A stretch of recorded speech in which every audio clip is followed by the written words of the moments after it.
Hi all, ഇന്നും ഒരു study വ്ലോഗാണ്. അപ്പോൾ ഞാൻ ഇന്ന് പഠിക്കാനുള്ള ടോപ്പിക്ക് സെലക്ട് ചെയ്യുവാണ്.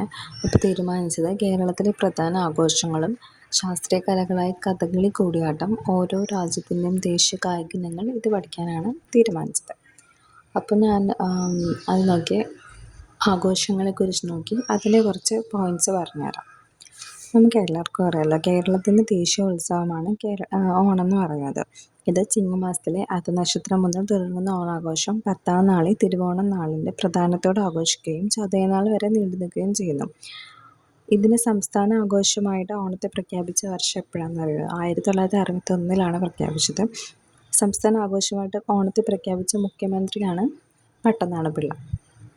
എല്ലാ വർഷവും തിരുവോണം കഴിഞ്ഞിട്ട് 4-ാം ദിവസം നടക്കുന്ന വള്ളംകളിയാണ് ആറന്മുള ഉത്രട്ടാതി വള്ളംകളി. ഇത് ജലത്തിൽ പൂരം എന്നറിയപ്പെടുന്നത് ഈ വള്ളംകളിയാണ്. ഓണത്തെക്കുറിച്ച് പരാമർശിക്കുന്ന സംഘകാല കൃതിയാണ് മധുരൈ കാഞ്ചി എന്ന് പറയുന്നത്. പിന്നെ പൂരങ്ങളുടെ പൂരം എന്നറിയപ്പെടുന്നത് എന്താണെന്ന് എല്ലാവർക്കും അറിയാലോ, തൃശ്ശൂർ പൂരമാണ്. പ്രപഞ്ചത്തിലെ ഏറ്റവും നയനമനോഹരമായിട്ടുള്ള ഉത്സവം എന്ന് യുനെസ്കോ വിശേഷിപ്പിക്കുന്നതാണ് തൃശ്ശൂർ പൂരം. ഇത് ആഘോഷിക്കുന്നത് മേടമാസത്തിലെ പൂരം നാളിലാണ്. തേക്കിൻകാട് മൈതാനത്തിലാണ് ഇത് നടക്കുന്നത്. ഇതിൽ പ്രധാന സവിശേഷത എന്ന് പറയുന്നത് കുടമാറ്റമാണ്.